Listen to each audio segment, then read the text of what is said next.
Hello there, I'm Dark Shades and I'm broadcasting out the east of London. East of London? No, the east of England.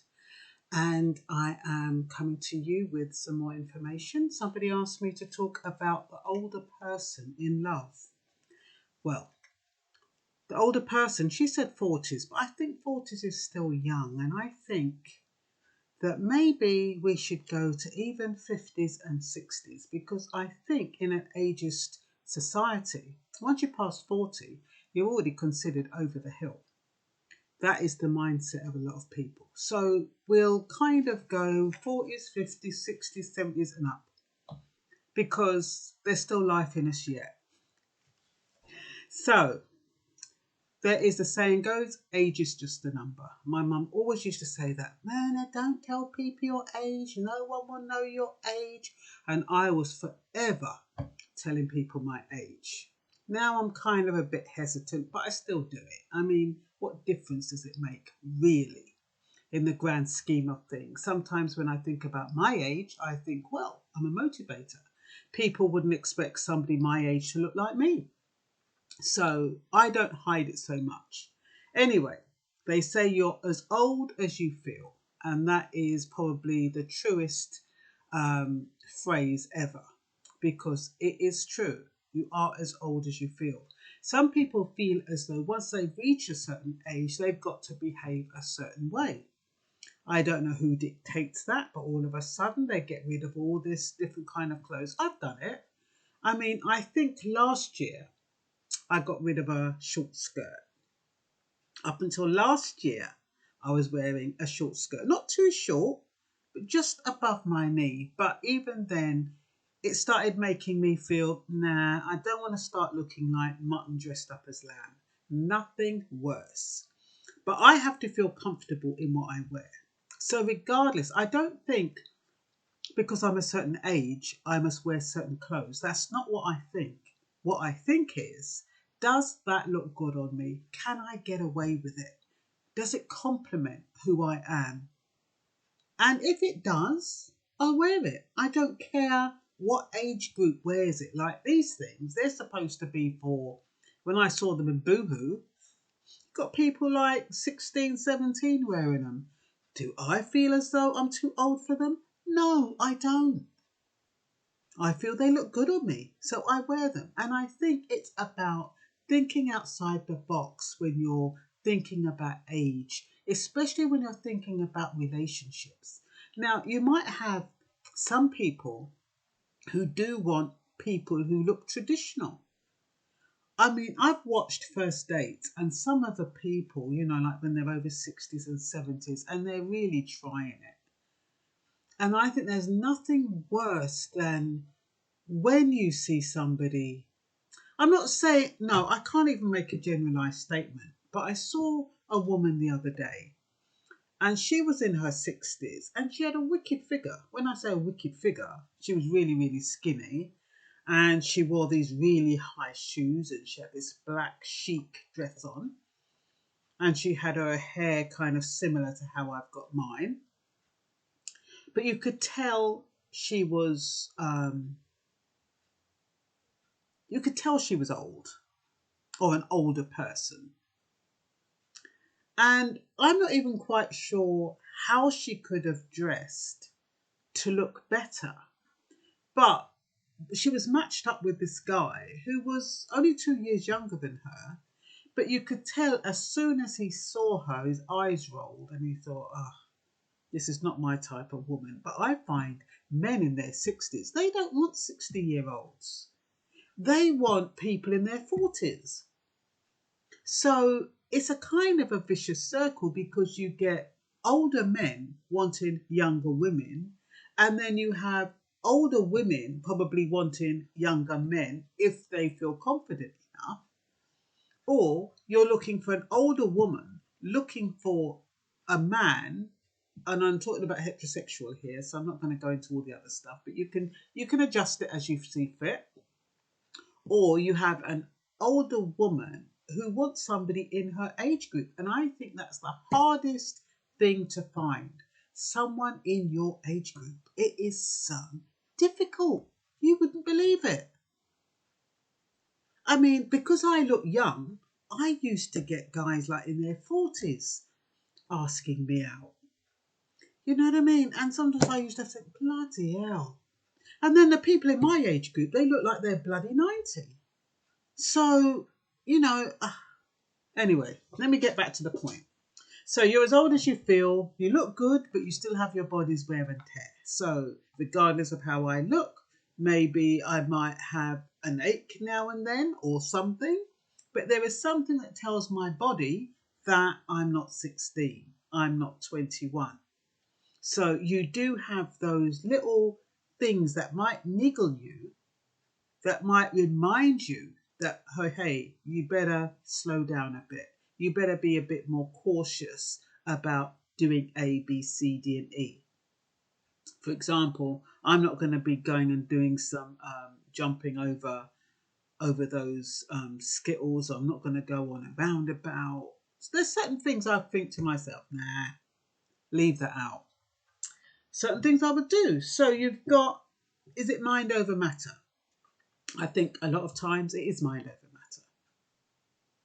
If it's not on your mind, it doesn't matter. But if it is, you need to do something about it. But I think the worst thing you can do as an older person is to think you're past it, to think that you haven't got what it takes to have a sensational, invigorating sexual relationship. That's the worst thing you could ever think. So you have to believe that, number one, you're still attractive. You have to know the type of person you want in your life. And you have to know that you have still got it going on. A lot of us do.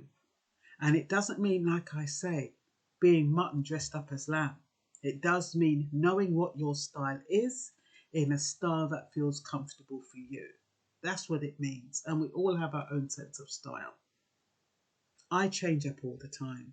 I can go on, I can dress up, and if I was going to, like, say, the Hilton or the Dorchester, I can dress appropriately there. Or if I want to go to some little shebeen, I know how to dress to go there. So I can adapt and fit in and still not feel out of place. I feel as though I know myself well enough to dress myself in a way that's complementary to who I am, regardless of my age. The only time I think about my age when I'm wearing clothes is, number one, if it's too revealing or too provocative, or it's too short. Those kind of things I kind of say, no, you can leave that out. You don't need it. So, but there again, we do have the realities of aging, which is arthritis for some. Sometimes the hearing goes. Sometimes your teeth start falling out. That's my worst nightmare. Thank God I still got my bloody teeth. Well, most of them anyway. But that's my worst nightmare. Your body parts start drying up for some people, not for all. Or it starts crinkling. Parts of your body go flaccid for the man. So, yeah, you have a natural deterioration that comes with age. You can't get away from it. But it's not about that, is it? It's about who you are. All those superficial, visual things, do they really matter? Yes, it's lovely to have somebody who's good looking, who's attractive, who've got all their bits, who can, run a race and, work, do some kind of job that requires strength and resilience and determination. You've got somebody who is, virile. It'd be lovely.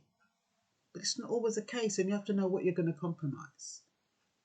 But it doesn't mean that you have to put yourself down, and it doesn't mean that because we live in an ageist society, you have to feel as though you're going to be left on the shelf. Because you don't have to be left on the shelf unless you want to be. So you've got your hair thinning, receding, it's harder to lose weight. You look for comfort over style, like I always hear, those shoes aren't comfortable. Oh, I can't wear those type of shoes anymore. They're not comfortable. Oh, no, I can't wear that. Oh, no, I wouldn't be seen dead in that.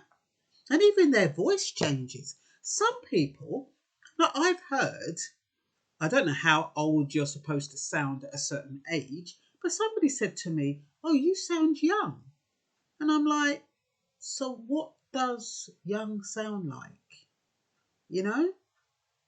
But I do notice that, like, in some, especially when you watch some of these films, when people get older, their voice changes. And it's like they start putting on this voice that they think they're supposed to speak. That's the only way I can think about it. When they say, "Oh no, I'm not going to be doing that. Oh no, no, no." And then they start talking about their grandkids and what their grandkids are doing, and and their grandkids are doing this, and oh, my grandkid did that, and it made me laugh. Oh, you want to see my grandkids? They're darlings. Maybe they are. But when you're entering into a new relationship, keep that for later. Nobody don't want to know about your grandkids. Nobody don't want to know about your pets. They don't want to know that. They don't want to know about your widow or your deceased. They don't want to know about your ex. They want a fresh start with you minus the baggage. The baggage is there, but it doesn't need to be there in the beginning. Make it about you and the person you're meeting. And you don't have to drag, unless, of course, they're the type of people who want to talk about their grandkids, and then you talk about your grandkids, and the two of you are talking about grandkids. And that's all you talk about all night. But I don't think that's a healthy start to any relationship. And all it does is make you think, is this all there is? No, you're more than that. You're more than a grandmother. You're more than a person of a certain age. So why do you reduce yourself? Why do you live vicariously through your grandchildren or your children? Oh, I've got to do this, and oh, my child depends on me, and oh, I've got to see my kids every week, and oh, yeah, I've got to FaceTime them. Oh, if I don't FaceTime them every couple of days, oh no. Just like, bloody hell. No wonder people say people are old, or they feel as though they're out of touch.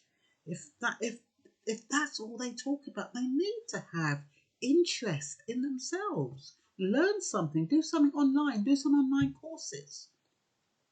In a time where we're moving towards more technology, YouTube, you need to be savvy with electronic devices and IT. That's what you need to be doing, so you don't have to. And that's another thing.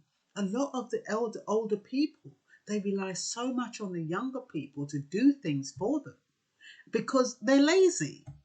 Not that they can't do it. Some of them, oh, my brain ain't there. Oh, no. Oh, I can't be thinking about that. Oh, I can't be doing that. I got to get my grandson does everything for me. Oh, my granddaughter. Oh, I get my granddaughter over. She does it. Oh, she does all of that. I don't do all of that. How bloody boring. Don't you think? Do it yourself. Learn new skills. Revive yourself. Invigorate yourself. You're not going to get a nice, invigorating man if you're stuck in the ages. You need to get with it. And there's nothing stopping you. Honestly, on YouTube, they have the basic skills of whatever you want to learn.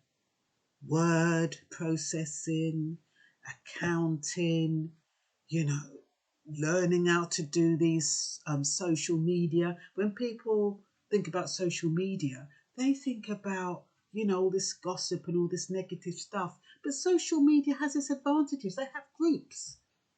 And I'm not saying you have to go for the elderly groups, but they do have groups for the over 50s, groups for the over 60s, groups for the over 70s, where you have something in common and you can get to, FaceTime people and all sorts.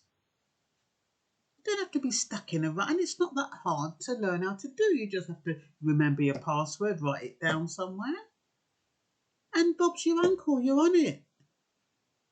But this over reliance on younger people as though you do not have what it takes. If you don't use your brain ain't going to use you. You have to continually activate your brain, activate those grey cells, get them moving, learn new things. Otherwise, you are going to be elderly, relegated to one of those little corners where they say you're going to be isolated. You don't want that. You're not old. Even when my mum died and she was what? I've forgotten now, 1927. I think she was 93. And I would say that the COVID was very instrumental in her demise because she got isolated at a certain period. But up until that point, as far as I was concerned, she was young. She had a young spirit. She was laughing. She was joking. She wasn't inhibited by the fact she only had one leg because they messed up her bloody leg when she was having a knee operation. But her actual spirit was there. And yes, you are restricted in certain ways as you get older, but your spirit doesn't have to die. Your spirit doesn't have to be old. And you have to be wise enough to know how to moderate that spirit and not be one of these people who, once you reach midlife crisis, you go and get all these tattoos because all of a sudden you want to do things you've never done before. Men do it, especially when men reach their midlife crisis. That's the time they feel as though they need endorsement. They want validation. They want to know that they can still do stuff. They want to know that they're still attractive. So a lot of men, once they reach their 50s, they start going out and doing stuff and doing silly stuff. Instead of looking after their bodies, instead of making sure they maintain their bodies so that they have use for some woman should they come across them. But oh no, not them. And I think men are even worse than women when it comes to growing old. They just resign to getting old. I mean, some of them, honestly, I'm not telling a word of a lie. Some of them, they've got a beer belly on them, no lie. Beer belly, they don't bother to shave. They take out their teeth and leave it till maybe a week later, unless they're going out. They don't put their teeth in.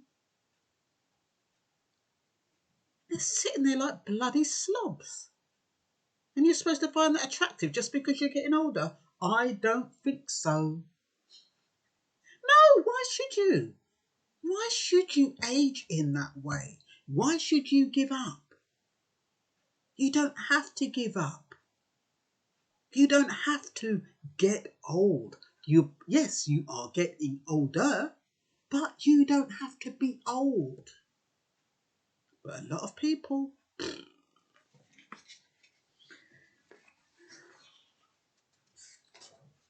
sometimes when I see some people, I'm like, why do they have to wear those clothes?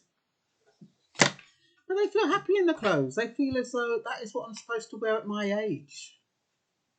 And if they look at me, they're like, oh, I don't know, you get away with it. You get away with anything. Anything you put on money, you can get away with it. I couldn't get away with that. Of course you could, if you wanted to. And if you've got the confidence, of course you can get away with it.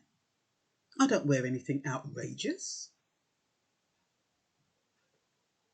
Anyway, dating sites. You've got to be careful of the dating sites as you get older, because you've got a lot of young men on there. They love the senior dating sites. Why do they love the senior dating sites? Because they're looking for your pension. They think, oh yeah, we've got some desperate old ladies on this site. Let's see if we can siphon out their pension. Let's kind of lay it on thick and see what we can get out of them. So you've got to be very, very careful. Dating sites are good to a certain degree, but if you're not savvy and if you don't have a spirit of discernment, it's not good. You have to be savvy. You have to be on top of your game if you're going to go on a dating site. And the funny thing is that I went on a dating site maybe a couple of years ago. And okay, at that time I was 65. And when I went on that dating site, put my age in, and hardly anybody bloody looked at it. And the only people that looked on it was these kind of young looking guys that put up this profile that looked super, super gorgeous, super, super pumped up. Why the hell are you looking at my bloody profile and sending me a message about, oh, you look fantastic, or some kind of crap? And why would I even respond to somebody who looks like that, all pumped up? That's not what I'm looking for, or what I wasn't looking for at the time. And then the people who did decide to come across my profile, which was probably based on my face, not on the actual profile, they would write to me and say, oh, are you really 65? Is that a recent photo? Have you had it all? Oh, well, I'm putting on this voice as though they're women, but no, but they were like, number one, is it really you? Have you beautified the profile? Is it a recent photograph? What else did they used to say? Oh, you look really good for your age. All this kind of rubbish. But not one of them are interested, regardless of how you look, in anyone over 60. Especially the black guys. You get a load of white guys who don't really care how old I am. They've got no hang-ups about age. But the black guys, oh, they've got a big hang-up about age. Once you reach a certain age, they're like, she must be falling apart. That's what they think. Her parts don't work. That's what they've got all this in imagination that you're all falling apart. Or that you don't really look like how you say you look. So that they're afraid to meet you. And the funny thing is that you look better than them half the time. And you're probably in a better shape than them half the time. Some of those guys are in their 40s or whatever they are. You're in a better shape than them. And they've got the audacity to judge you because of your age. And that's what they do.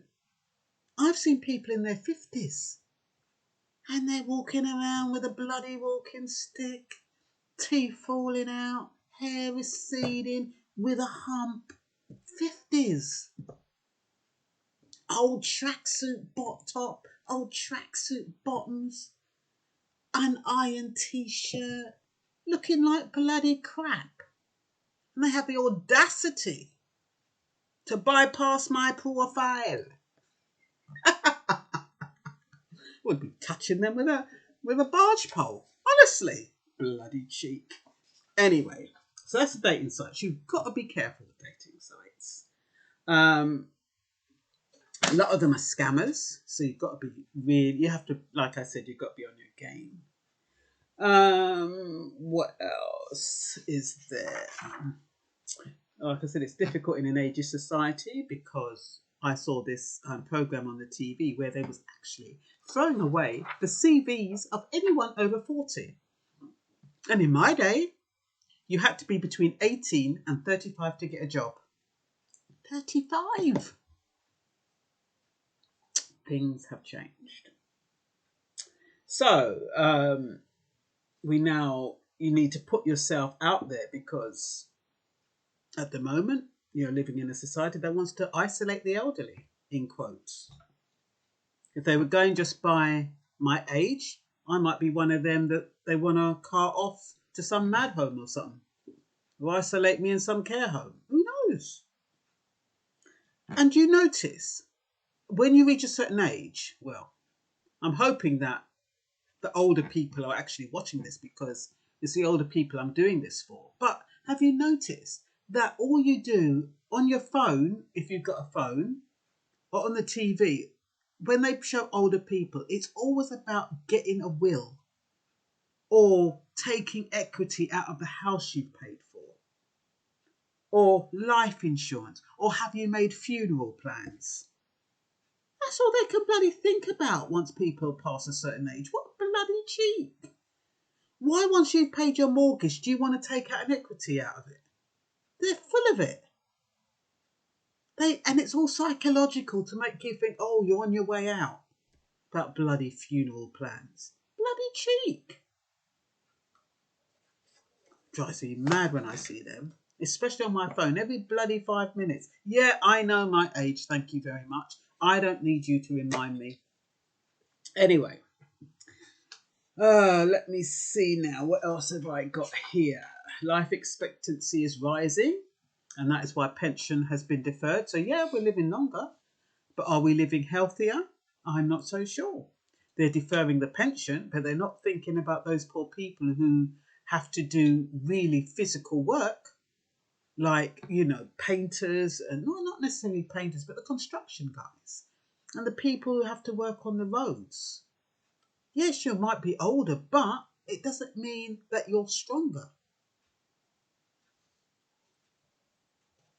And 60 years and older, there is wear and tear. You've been on this earth for quite a long time. So emotionally and physically, you still have needs. All kinds of needs. I don't know how many of you have watched Gogglebox and you've seen Mary and Marina. One is 88 and one is 91. And they're always talking about sex and how they used to do it and what they would like. And I mean, it's still in them. Yeah, their body might not be able to take the thing, but the fact of the matter is, they are still on it. So, fond memories of sexual escapades. The mind is still active. The body might not be able to take the action, but hey, they're often talking about finding a man. 88 and 91. And these are the people who are entertaining us.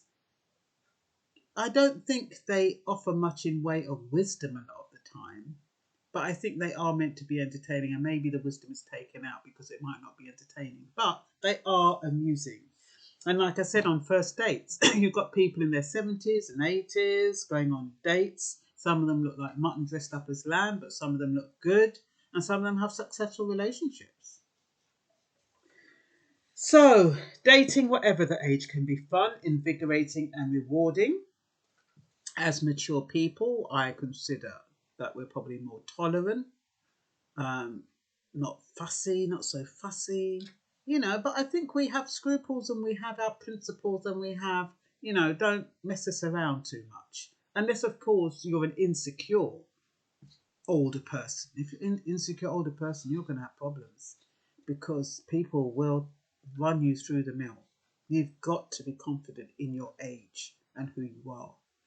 And like I said in a previous video, never make a decision out of fear. Always make it out of faith. So if you are meeting someone, don't let it be, oh, it's the best thing, and oh, he's interested in me and I'm this age, and oh, I'm lucky that he's interested in me. Never think like that. Always have your faculties about you. Okay, because sometimes men are looking for someone half their age, and some men are looking for older women. But why are they looking for older women? Because a lot of them, they say, oh, I love an older woman. Why? Because they're looking for somebody to look after them. They think that the woman is going to be glad for them. That's why they're looking for an older woman. Went out with a guy like he was about 15 years younger than me. And it was kind of fun, but I'm just like, it doesn't do it for me. Anyway, with age comes expectations. So you've got over 50s or over 60s, over 70s, and people expect them to be wise. They expect them to know everything. It's just like, oh, because you're that age. And that really irritates me. If I'm watching a program and I ask somebody, oh, what's that? Or, what, oh, well, just let's say, what's that? And they say, oh, don't you know that? Oh, at your age, you don't even know that. I hate that. Because not everybody specialises in everything.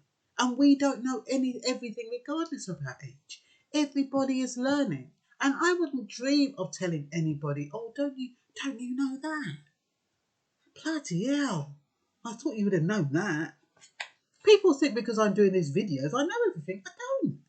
And if I ask you something about something that I think you know, why can't you just tell me what it is? Instead of saying, oh, don't you know that? It's not putting me down. I just think you're a bloody idiot. Honestly, it's so frustrating. Just answer the question. But that's the thing. When you reach a certain age, people expect you to know everything. They think that you have all the answers. You don't. It's like parents. Children expect parents to have all the answers. They don't. They can't. We can only answer questions where we have had experience in. And if we haven't had experience in that area, we can't answer the question. I often say I got 1 out of 100 for geography. I should be ashamed, but I'm not. I got 1 out of 100 for history, and I'm not ashamed of it. But those are my 2 weakest areas. But I got 100 out of 100 for English literature. I got 100 out of 100 for English language, and I got spelling high up there, art right up there. But ask me a historical question, ask me a geographical question, I'm useless. Ask me about what animal is climbing up a tree, or what animal, I don't know. And if I'm curious because you're watching a program, just tell me what it is. No, oh, don't you even know what that is? Oh. Anyway, with age comes expectation. So we've already got, you're expected to know yourself. You're expected to know what you want. You're not expected to come with any baggage once you reach a certain age. You're expected to have it all together. You're expected to be emotionally stable. You're expected to be financially stable. They don't expect you at a certain age to have debt and not have any money. They even probably expect you to have paid off your mortgage. These are the expectations people have of the elderly or the older person. They don't see the older person as a human being just wanting love and to be loved in return. Something simple like that, without all of these labels that they put on the older person and expectations. So that when the older person goes out there and she doesn't fulfill these expectations through no fault of her own, she's going to feel insecure and unworthy. So, another, apart from expectations, they've got perceptions. The perception that old people are glad for company. They're glad for your man. They think that the perception that old people will look after them. The perception that they'll have cash to give them. The perception that they won't demand anything of you. The perception is that, they're desperate.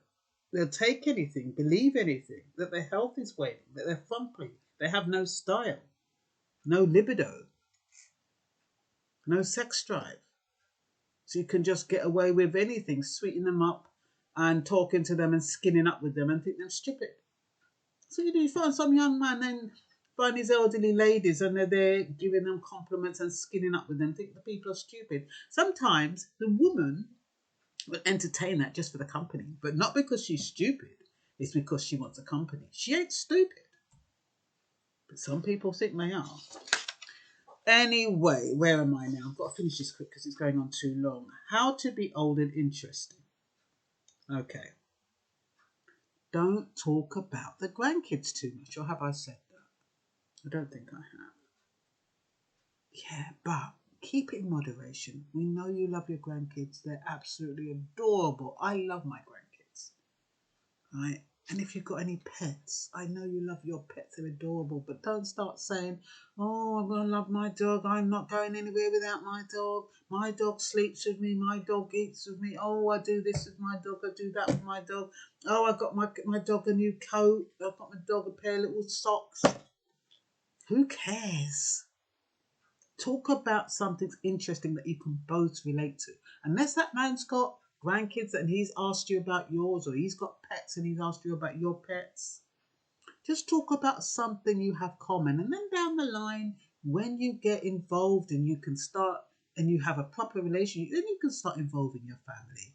Your family is personal. And you don't bring that into a relationship situation up front. You have to be careful what you disclose about your life, about your family life. You don't know who you're dealing with. So just keep those things out of the way. Talk about your interests and your hobbies and what you like doing. A way to a man's heart is through his belly. So talk about recipes and what kind of food they like. Ask them about their interests.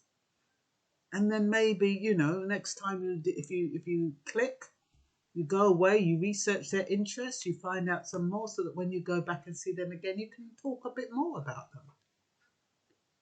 And if it works two ways, you've got two people researching about each other. So you've got something that you can talk about and you can learn something in the process. Something you didn't know before. So, what else is there? Make yourself interesting. Take pride in your appearance. Don't wear too much makeup. I always believe everything in moderation anyway. Just be moderate, not too much. Mind you, what's too much for one person is not enough for another, so it's relative, really. What else? Learn new things. This is what makes you interesting. Studying online. Now, more than ever, you need to be IT literate. No point using that as an excuse. So, cooking recipes, like I've said. And, okay, the hobbies and interests. Keeping up with things. Social media. I've mentioned that. Interesting groups, I've already mentioned that. Online courses, mentioned that. You can also do volunteering. That does sound a bit, when you think about volunteering, I always think about little old people in a charity shop. But there's lots of ways to volunteer. And if I were you, I'd volunteer to work with younger people because younger people will benefit from your knowledge. Community involvement. Not snitching on everyone, but you can get involved in the community in one way. Teaching. What about teaching? You don't have to be a teacher to teach. You can talk about your life experiences and things like that. Writing memoirs, of your life, painting, coaching, mentoring, all of those things. You carry with you a life of experiences, good or bad. So you can use those experiences to help others. Use wisdom, not emotion. If you are going to have sex, no need to, it goes without saying that you practice safe sex. It's always good to get attention, but how genuine are they? So remember catfish, they put up false profiles. So if you are going to do that dating online, just be very, very wary that some people are not who they say they are. I think you can usually tell. If they ask you for money, it's a red flag, regardless of the reason. They could say, oh, a lot of them say, oh, my sister died or my mother died and it happened so suddenly and I need money for the funeral. That's got nothing to do with you. It's not your business. Don't be bailing people out, sending people money all over the bloody place for some kind of catastrophe that's already happened. Some of them talk about, oh, there was a flood. Oh, there was this. Oh, there was that. Playing on your soft touch, playing on your sensitivities, playing on your vulnerabilities. Money is a red flag, regardless. Anyone asks you for money, it's a red flag. Doesn't matter how small, because small amounts lead to large amounts. Sometimes they just test you to see, how much, whether or not you're going to give out. Next thing you know, they up the ante, they up the ante, they up the ante. Don't give out money under no condition. And also, if you have your profile, you can always block people. You don't give out your real name from the beginning. I always say wait 3 to 6 months. You can tell. I mean, some people you might think, bloody hell, that's too long. But you can tell when things don't feel right. I strongly believe in my gut instinct. And I think you can believe in yours. So all I'm saying is be careful. Use common sense. And don't feel sorry for anyone. They're not your problem. I'm serious. They are not your problem. What were they doing before you came on the scene? Ask yourself that question. Who would they have asked if you'd never popped up on your online, wherever they've met you? On the dating site, wherever it is. Who would they have gone to if you hadn't popped up into their lives? And don't be reluctant to go anywhere alone. I mean, it's harder now because of lockdowns and restrictions, but you can go for a wine bar by yourself. Start feeling confident going places by yourself. You'd be surprised how liberating it is to do things by yourself. And I hope you found that useful. And I hope you find the love of your life. Bye-bye.